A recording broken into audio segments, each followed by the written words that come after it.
అభినందనలు తెలుపుతూ సభను ప్రారంభిద్దాం. ముందుగా మన వికారాబాద్ బ్రాంచ్ మేనేజర్ గారు రమణ గారు రమణీయంగా ప్రారంభిస్తారు సభని. వారు ఫాస్ట్ ట్రాక్ దానిలో మీరు చూస్తూనే ఉంటారు, ఎన్నో చమత్కారంగా ఎన్నెన్నో విధాలుగా మన ఏజెంట్ మిత్రుల్ని మోటివేట్ చేయడానికి చాలా వినూత్నమైన పద్ధతుల్లో వాళ్ళు ప్లాన్ ప్రజెంటేషన్ కానీ ఎలా అప్రోచ్ అవ్వాలి కానీ చెప్తూ ఉంటారు. సో మనం ఈరోజు సారు మనకేం చెప్తారో విందాం. Sir, you can start. సభాయ నమః. అందరికీ నమస్కారం.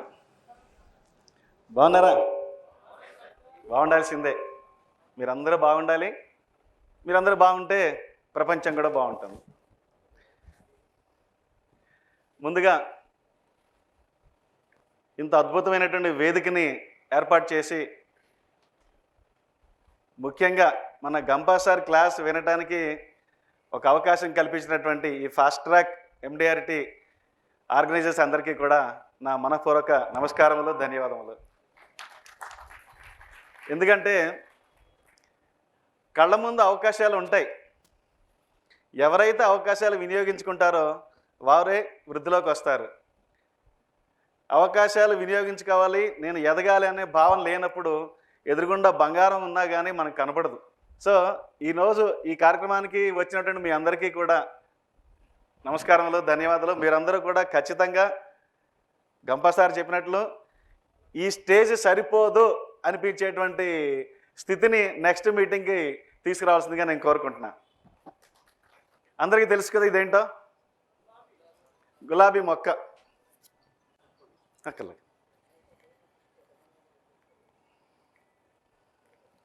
ఇదేంటి మొక్కను లోపల నుంచి తీసేస్తున్నాడు అనుకోకండి, ఏం పర్లా, మనం బతికిద్దాం మళ్ళీ.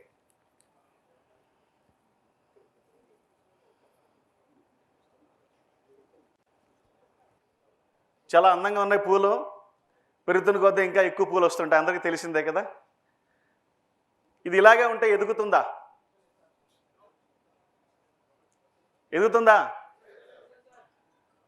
కొంచెం నాకు ఆన్సర్స్ రావాలి. సో ఖచ్చితంగా ఇది గులాబీ మొక్క చాలా బాగుంటుంది. పూలు పెట్టుకోవడానికి కానీ దేవుడికి పెట్టడానికి కానీ అందంగా ఉంటుంది. మనసు కూడా చాలా ఆహ్లాదంగా ఉంటుంది. పూలు అనేటువంటిది మన చుట్టుపక్కల ఉన్నప్పుడు కానీ ఇంట్లో ఉన్నప్పుడు కానీ వాతావరణం అంతా ఒక చక్కటి ఒక మంచి వైబ్రేషన్ వస్తుంది. అటువంటి అద్భుతమైన వైబ్రేషన్ ఇచ్చేటువంటి ఈ మొక్క తనంతట తానుగా ఎదగగలదా? మొక్క మంచిదే, ఎదగలేదు కదా. సో దీనికి ఏం కావాలి? నీరు, మట్టి, ఆకాశం అన్నీ కావాలి. ఇప్పుడు చూడండి, మనము బయట నర్సరీకి వెళ్ళినప్పుడు ఇలా కొనుక్కుంటాం, రైట్? ఈ మొక్కను యాస్టీజ్గా ఇలాగే ఉంచుకుంటాం. ఎంతకాలం పెరుగుతుంది? అప్పుడప్పుడు నీళ్ళు పోస్తూనే ఉంటాం. ఇలాగే ఉంచుతాను నేను. ఎంతకాలం ఉంటుంది ఇది? బాగా చెప్పారు, ఎవరండి? రైట్. దీంట్లో సారం ఉన్నంత వరకు చెప్పారు, బతుకుతుంది, రైట్? ఇదే మొక్కని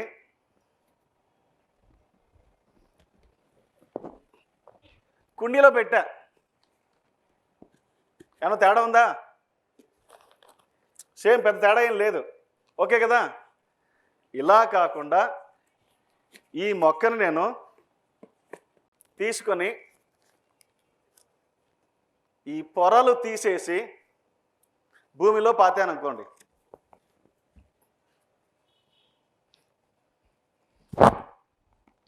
రైట్?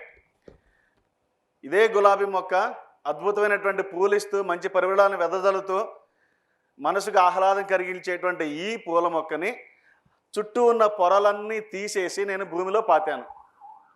అప్పుడు ఎంతకాలం వస్తుంది? ఎగ్జాక్ట్లీ, అందరంత పైకి ఎదుగుతూనే ఉంటుంది, ఎదుగుతూనే ఉంటుంది, ఎదుగుతూనే ఉంటుంది. చావు ఉండదు. మనం పొరపాటున మొక్కే కదా అని పీకేస్తే ఆ డైలాగ్ వెళ్ళద్దు, అంతే, తెగిపోతుంది, రైట్? సో నేను చెప్పదలుచుకుంది ఏంటంటే, మొక్క ఒంటరిగా ఉంటే ఇది మన ఎల్ఐసి ఏజెన్సీ అంతే. కానీ ఇది ఎవరన్నా ఏజెంట్ తీసుకున్న ఏజెంట్ మొక్క శ్రీ వ్యక్తి మొక్క కలిస్తే అంటే ఏజెన్సీ కలిస్తే ఎల్ఐసి ఏజెంట్. ఈయన కూడా ఎదుగుతున్నారు. ఈయన ఇంకా అద్భుతంగా ఎదగాలి అంటే ఈయన స్వశక్తితోటి ఈ మొక్కని పెంచుతున్నారు. ఏజెన్సీ అనేటువంటి మొక్కని పెంచుతున్నారు. తద్వారా ఎంతో సుగంధాన్ని వెదజల్లుతున్నారు. ఇప్పుడు ఈ మొక్క అంటే ఈ ఎల్ఐసి ఏజెంట్ మనం భూమిలో పాతేస్తే అపార్థం చేసుకోవద్దు. ఎల్ఐసి ఏజెంట్ అనేటువంటి ఈ సెటప్ని మనం భూమిలో పాతామనుకోండి, అప్పుడు ఆ ఏజెంట్ యొక్క అభివృద్ధి ఎలా ఉంటుంది? ఈ పొరలన్నీ తీసేసి నన్ను భూమిలో నేను పాతేశానంటే అప్పుడు ఆ అభివృద్ధి ఏ విధంగా ఉంటుంది? చాలా అద్భుతంగా ఉంటుంది. ఈ పొరలు ఏంటో చెప్తా చూడండి. ఈ పొరలు అంటే చాలామంది ఏజెంట్స్లో రెండు రకాలు. ఒకళ్ళు, సార్ నాకెవరు అక్కర్లేదు సార్, నేను వెళ్తాను, క్యాన్వాస్ చేసుకుంటాను, వస్తాను, నేను వెళ్తే పాలసీ వచ్చి తీరుతుంది. చాలామంది చేస్తుంటారు, అలాగ వెళ్తుంటారు, పాలసీ తెస్తుంటారు కూడా. కానీ మిస్ అయ్యే అంశం ఏంటి? సాధారణంగా చాలామంది అంటే కొంతమంది ఏజెంట్స్ వెళ్ళినప్పుడు, సార్ ఒక పాలసీ ఇవ్వండి అంటారు, ఏదో రకంగా కన్విన్స్ చేస్తారు, తీసుకొస్తారు. అక్కడ మిస్ అయ్యే అంశం ఏంటంటే నిజానికి మనము ఆ కస్టమర్కి పాలసీ ఇచ్చి న్యాయం చేశామా, ద్రోహం చేశామా అనే విధంగా ఆలోచన మిస్ అవుతుంది. న్యాయం ద్రోహం ఏంటి? పాలసీ ఇచ్చాను కదా, న్యాయమే చేశాను కదా, వారి జీవితానికి ఒక ఆర్థిక సంరక్షణ కలిగించాను కదా అనుకుంటారు. నేను అనేది ఏంటంటే ఆ వ్యక్తికి ఇవ్వవలసినంత ఇన్సూరెన్స్ ఇచ్చామా లేదా, ఆయన స్థితిగతులు ఏంటి చూసుకున్నామా లేదా, ఈ ఆలోచన చూడకుండా కేవలం ఒక సాఫ్ట్వేర్ ఇంజనీర్ దగ్గరికి వెళ్ళి 2 లక్షల జీవనానందం 5 లక్షల జీవనానందం చేసి తీసుకొస్తుంటారు కొంతమంది. ముందుకు వెళ్ళట్ల ఆలోచన. సో బెర్రుకు అమ్మో పెద్ద పాలసీ నేను చేయగలనా లేదా, బెర్రుకు అనే పొరని తీసేయాలి. అలాగే పాలసీకి సంబంధించినటువంటి పాలసీలు చేస్తూ నేను అభివృద్ధి చెందాలి అనేటువంటి ధ్యాసని పక్కన పెడతారు, వేరే విషయాల్లో ధ్యాస పెంచుకుంటూ. అంటే నేను క్లబ్ మెంబర్ అవ్వాలి అనేటువంటి ధ్యాసని చాలామంది పెట్టుకోవట్లేదు. అమ్మో క్లబ్ మెంబర్ అనుకుంటారు. క్లబ్ మెంబర్ అవ్వాలి అంటే కనుక నీకు కావాల్సినటువంటివి ఏంటి? తరచూ మనం ఫీల్డ్ వర్క్లో తిరగటం. సో ఫీల్డ్ వర్క్లో తిరగాలి, ఎప్పుడు ఫీల్డ్ వర్క్ చేయాలి అనేటువంటి ధ్యాసని పెట్టుకోవటం అనేటువంటి శక్తి భూమిలోంచి వస్తుంది. నా అంతటి నేనుగా నాకు శక్తి వస్తే పర్వాలేదు, కానీ అందరూ ఆ విధంగా ఉండట్లేదు. పెద్ద ఏజెంట్ ఎండి అంటే ఎందుకు కాలేకపోతున్నారంటే ఆ విధంగా పొరలు పెట్టుకుని ఉంటున్నారు. సో భూమిలో పాతడం మూలాన నువ్వు ల్యాబ్ స్టేషన్ కాకుండా చూసుకో అని ఒక హింట్ ఇస్తూ బలాన్ని ఇస్తుంటుంది. ల్యాబ్ స్టేషన్ కాకుండా చూసుకోవటానికి క్లబ్ మెంబర్షిప్ అనేటువంటి అంశం ఉంది, దాని గురించి నువ్వు ఆలోచించు, దానికోసం ప్రయత్నం చేయి, ఎక్కువ పాలసీలు చేయాలి అనేటువంటి అంశం ఇంకొకటి వచ్చి నీకు బలాన్ని చేకూరుస్తూ ఉంటుంది. భూమిలోంచి, భూమి పొరల్లోంచి మనకు ఆ విధంగా బలం వస్తూ ఉంటుంది. అలాగే ఎన్ని పాలసీలు చేసినా కానీ కాంపిటీషన్స్ అనేటువంటిది మర్చిపోవద్దు. కాంపిటీషన్స్లో ప్రతి కాంపిటీషన్లో పార్టిసిపేట్ చేస్తూ ఉంటే కనుక ఖచ్చితంగా మీ అభివృద్ధి అనేటువంటిది మీకు తెలియకుండానే మీరు సెంచూరియన్స్ అయిపోతారు అని చెప్తూ ఒక కాంపిటీషన్ రూపంలో ఇంకొక బలం చేకూరుతూ ఉంటుంది. సో భూమిలో అంటే నేనుగానే ఉంటాను అనుకున్నంత కాలం మనం ఎదగము. నేను కలిసిపోవాలి.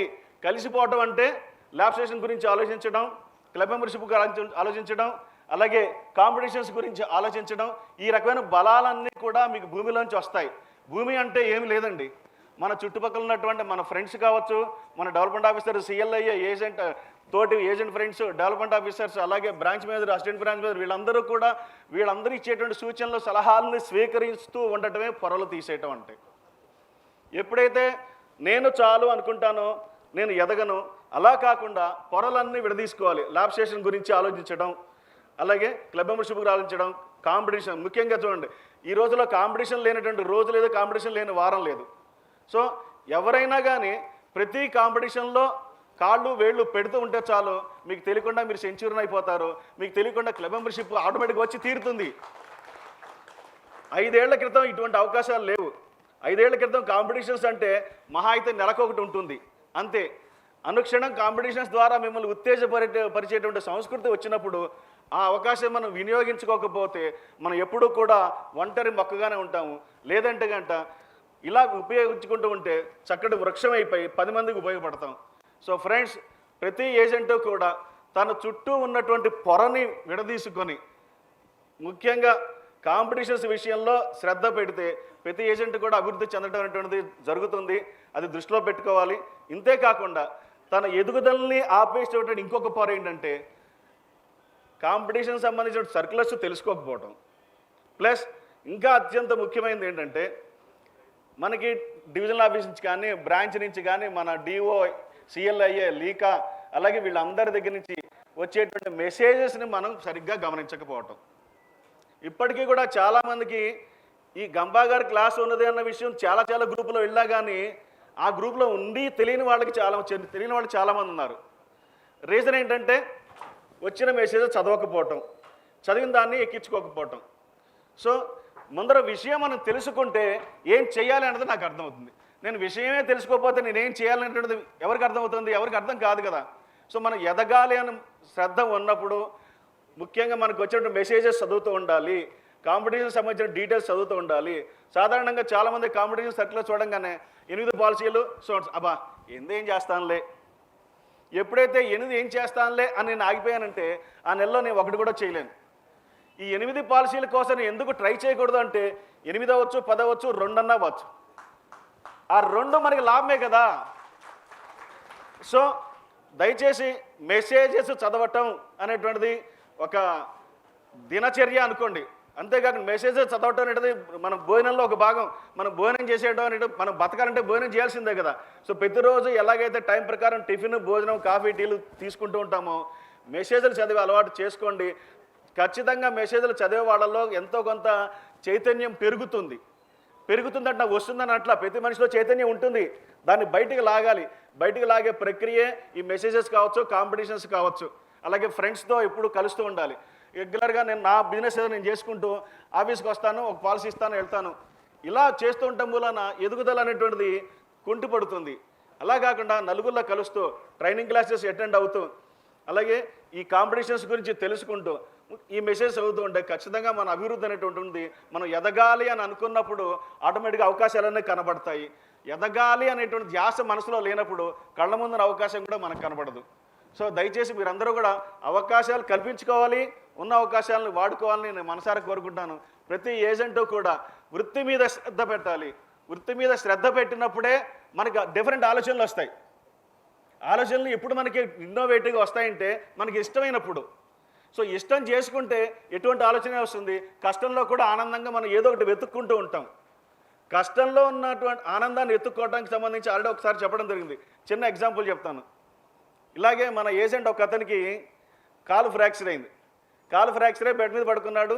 ఆ నెలలోనేమో 100 పాలసీలు ఇస్తానని ప్రామిస్ చేయడం జరిగింది వాళ్ళ డిఓ గారికి. కానీ కాలు ఫ్రాక్చర్ పడుకునేసరికి చాలా బాధపడుతూ చాలా నిరుత్సాహంగా ఉంటే వాళ్ళ డిఓ గారు వచ్చి నువ్వేం పర్లేదు, నువ్వు అసలు బాధపడకు, నీకు కష్టంలో ఉన్నా కానీ దీంట్లోంచి మనం ఎలాగ బయటపడాలో ఆలోచిద్దాం అని చెప్పేసి నువ్వు ఎలాగో ప్రాస్పెక్టివ్ లిస్ట్ రెడీ చేసుకున్నావు కదా, ఆ లిస్ట్ ప్రకారం నువ్వు ఫోన్లు చేయి, అందరికీ ఫోన్లు చేసి ఫలానా రోజు మా డిఓ గారు వస్తారని చెప్పు. ఆ విధంగా చెప్పి ఏజెంట్ అక్కడే ఇంట్లోనే పడుకున్నాడు. ఇంటి నుంచి ఫోన్ ద్వారా ఫాలోఅప్ చేశాడు. డెవలప్మెంట్ ఆఫీసర్ వెళ్ళి వాళ్ళందరి దగ్గర వెళ్ళి మాట్లాడడం జరిగింది. మధ్యలో వీడియో కాల్స్ చేసుకుని మాట్లాడారు. అనుకోకుండా అక్కడ 116 పాలసీలు అయినాయి. ఇది అంటే ఇన్స్పిరేషన్ కోసం చెప్పింది కాదు, నిజంగా జరిగింది. విజయవాడలో ఒక ఏజెంట్ చేసినటువంటిది అది. విజయవాడలో మన ఏజెంట్ ఒక ఆయన చేసినటువంటిది అది. అటువంటిది అంటే ఏంటంటే కష్టంలో కూడా మనము బాధపడకుండా, నిరుత్సాహపడకుండా ఎప్పుడైతే నేను ఎదగాలి అని అనుకుంటామో అప్పుడు అవకాశాలు కనబడతాయి. మీకు చుట్టుపక్కల ఉన్న వాళ్ళు కూడా మీకు హెల్ప్ చేస్తారు. సో మీకు చుట్టుపక్కల వాళ్ళు మీకు సహకరించాలి అంటే మీలో చైతన్యం ఉండాలి. ఆ చైతన్యం రావడం కోసమే ఇలాంటి క్లాసెస్, మన గంపా గారు లాంటి క్లాసెస్. సో దయచేసి ఏ ఒక్క అవకాశాన్ని వదలొద్దు, మెసేజ్లు చదవటం మానొద్దు. నేను మొదటి నుంచి ఎప్పుడూ చెప్పేది ఒకటే, మెసేజ్లు ఎప్పుడైతే మనం క్లియర్గా చదువుతామో ఆటోమేటిక్గా మనలో కొంత మార్పు కనబడుతుంది. కంటిన్యూస్గా ఇప్పుడు అలవాటు లేని వాళ్ళైనా కనీసం 3 months చదవటం అలవాటు చేసుకోండి. మార్పు అనేటువంటి కనబడుతుంది. మీరు తీసుకున్న ఏజెన్సీకి అంటూ ఒక విలువ ఏర్పడుతుంది. తద్వారా మీ యొక్క విలువ పెరుగుతుంది. సో మీ విలువని పెంచుకోవాలని నేను మనసారా కోరుకుంటున్నాను. Thank you friends. మీ పొరాలు తీసుకోండి. నేను ఒక్కడే వెళ్తే చాలు అనుకోండి. ఇంకా పెద్ద పెద్ద పాలసీలు చేసేటప్పుడు కూడా ముందే తీసుకెళ్ళాలి. మనతో పాటు మన డిఓ గారిని కానీ ఏబిఎం బిఎం ఎవరినైనా కానీ పట్టుకెళ్తేనే అక్కడ మనకు స్థానబలం పెరుగుతుంది. సార్ నేను మాట్లాడిన సార్ మాకు బాగా క్లోజ్ అయ్యి సార్, బాగా క్లోజ్ అయ్యి మీరు వెళ్ళారు మాట్లాడారు సార్, ఒక 50 లక్షల పాలసీ చాలా బాగుంటుందండి, ఫీచర్స్ అన్నీ బాగున్నాయి అంతా చెప్పిన తర్వాత ఇప్పుడు వద్దులే తర్వాత చూద్దాం అంటారు. ఆ తర్వాత మీరు మీ D1 కానీ బియ్యం కానీ తీసుకెళ్ళారనుకోండి, ఏమంటారైనా అదేంటి మనం చెప్పాను కదా వద్దని నాకు ఇప్పుడు ఎందుకు తీసుకొచ్చావు అనేటువంటిది అనటం జరుగుతుంది. సో దానివల్ల ఏమవుతుంది, వెళ్ళిన పర్పస్ రాదు, ఒక రకంగా ఇన్సల్ట్ అయిపోతుంది, మరొకసారి ఆయన దగ్గరికి వెళ్ళే ఛాన్స్ రాదు. సో నేను చాలు అనేటువంటి పొరను తీసేసుకుని పెద్ద పాలసీల విషయంలో ఖచ్చితంగా మనతో పాటు ఒకళ్ళనో ఇద్దరినో మన డిఓ గారిని CLI వీళ్ళందరూ ఎవరినైనా ప్లస్ బియ్యం ఎవరినైనా కానీ పట్టుకెళ్తే మన స్థానబలం పెరుగుతుంది. అక్కడ వాళ్ళ ఇంటికి వెళ్ళినా కానీ మన స్థానబలం పెరుగుతుంది. ఆ సందర్భంలో కస్టమర్ గారు డిఫరెంట్ క్వశ్చన్స్కి కూడా ఎవరో ఒకళ్ళు ఆన్సర్ చేయడానికి వీలుగా ఉంటుంది. ఆటోమేటిక్గా మన బలం పెరుగుతుంది. మనం బలం పెరిగినప్పుడు అవతల వాళ్ళు కొంచెం వీక్ అవుతారు. వీక్ అయినప్పుడు మనం చెప్పిన విధాన్ని మైండ్లోకి వెళ్ళిపోతుంది. మనం ఏదైతే ఒక ప్రోడక్ట్ గురించి క్లియర్గా చెప్తామో ఆటోమేటిక్గా దాన్ని వాళ్ళు యాక్సెప్ట్ చేయడం జరుగుతుంది. పాలసీ ఈజీగా అవుతుంది. నో అని చెప్పలేని పరిస్థితి వస్తుంది. ముందే ఒక్కళ్ళే వెళ్ళి ఒకసారి మాట్లాడిన తర్వాత రెండోసారి మనం SDMని పట్టుకెళ్ళినా కానీ మనకి సక్సెస్ అవుతుందని గ్యారంటీ లేదు. మనకి ఎదురు దెబ్బలు తగిలే అవసరం ఉంటుంది. కనుక దయచేసి పెద్ద పాలసీల విషయంలో కూడా ఇది దృష్టిలో పెట్టుకుని ఒక ప్లాన్ ప్రకారం వారి అపాయింట్మెంట్ తీసుకుని 2-3 కలిసి వెళ్ళటం అనేటువంటిది ఎంతో ముఖ్యం. దీంతోపాటు లాస్ట్ అండ్ ఫైనల్ పొర మీరు చించాల్సింది ఏంటంటే చాలామందిని చూస్తాము ఆనంద్ లాభ్ ఎండోమెంట్ ఇప్పుడిప్పుడే కొంచెం ఉమాంగ్ కూడా చేస్తున్నారు. కొత్త పాలసీల గురించి ఆలోచించట్లేదు. మన దగ్గర ఉన్నటువంటి లక్ష్య గురించి ఆలోచించట్లేదు. ఉమాంగ్ గురించి ఆలోచించట్లేదు. ఫిక్స్డ్ డిపాజిట్ ప్లాన్స్ ఉన్నాయి మనకి, జీవనశాంతి, జీవనరక్ష, సరళ పెన్షన్, వీటి గురించి ఆలోచించట్లేదు. దయచేసి ప్రొడక్ట్ నాలెడ్జ్ని కూడా పెంచుకున్నారంటే ఎలాంటి కస్టమర్నైనా కానీ మనం అట్రాక్ట్ చేసుకోవడానికి అవకాశం ఉంటుంది. సో నాకు 3-4 ప్లాన్స్ నా చేతిలో ఉన్నాయి చాలు అనుకునేటువంటి ఆ పొరను కూడా మీరు విడదీయండి. ఖచ్చితంగా మీరు అభివృద్ధిలోకి వస్తారు. లేదంటే కనుక ఎదుగుదల అనేటువంటిది చాలా స్లోగా ఉంటుంది. ఫాస్ట్ ఎదుగుదల ఉండాలంటే ఇవన్నీ మీరు అలవర్చుకుంటూ అనవసరమైనటువంటి పొరలను విడదీసుకుని మీరు మమేకమైతే ఖచ్చితంగా మీరు అభివృద్ధిని సాధిస్తారు. ఈ అవకాశం నాకు ఇచ్చిన మీ అందరికీ ధన్యవాదాలు.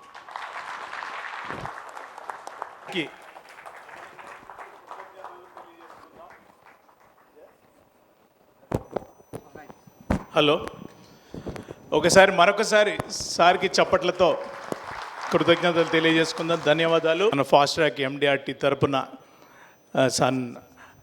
చిన్న కృతజ్ఞతగా వారిని షాల్తో సన్మానించవలసిందిగా శంకర్ గారిని కోరుతున్నాను. గంపసార్ వస్తారు. సమ్మానం